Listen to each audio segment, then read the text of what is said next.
এখন অনেক তো পৃথিবীতে ছেলে আছে, তো অনেক ছেলে আছে। এখন কেন তোমাকে সেই মেয়েটা তোমাকে পছন্দ করবে? অনেকেই তো সুন্দর, অনেকেই তো অনেকে সুন্দর। তো সুন্দর সবাই, যার নজরে সে যে সুন্দর, তো সবাই মানে আমাকে একজনকে ভালো লাগলো, তাকে আমি যদি প্রতিদিন দেখি তাহলে কি আমার তাকে সুন্দর লাগবে।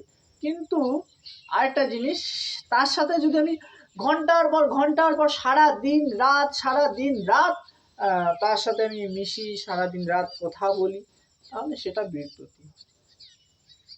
তো এই যে অনেকে সুন্দর, অনেকেরই ভালো লাগে, অনেকেই। তো এখন এই ব্যাপারটা কেন হয়ে যায় ছেলেদের প্রথম প্রথম যখন তারা প্রেম ভালোবাসা করে, তখন তাদের একটা আলাদা ফিলিংস আসে, আলাদা প্রেম ভালোবাসা আসে। সেই প্রেম ভালোবাসা, প্রথম ভালোবাসাটা, সেটা মানে চুম্বকের মতো লেগে থাকে। যখনই কিছু দিন যায়, মাস যায়, বছর খানিক যায়, 3 বছর যায়, 2 বছর যায়, তখন উল্টো হয়ে যায়। এই যে উল্টো হওয়ার কারণ,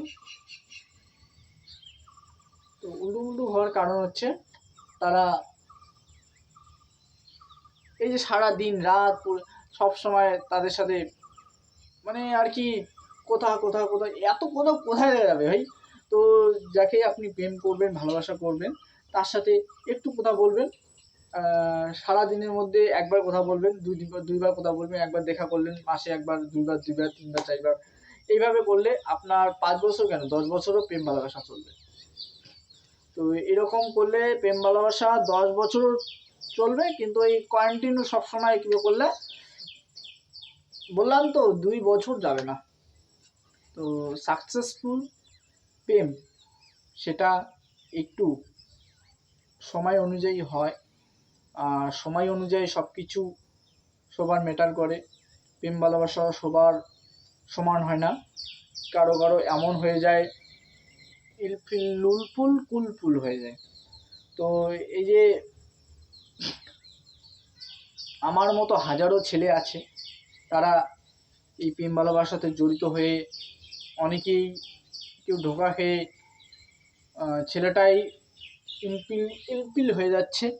তো এই ইলপিল হওয়ার কারণ হচ্ছে সেই মেয়েটা। তো যারা বোনরা আছো, তোমরা ছেলেটাকে যদি প্রেম ভালোবাসা করতে চাও, তো ডাইরেক্টই বলে দিবে যে আমি করতে চাই না। এরকম করবে না, ছেলেটা ইলফিল হয়ে যায়।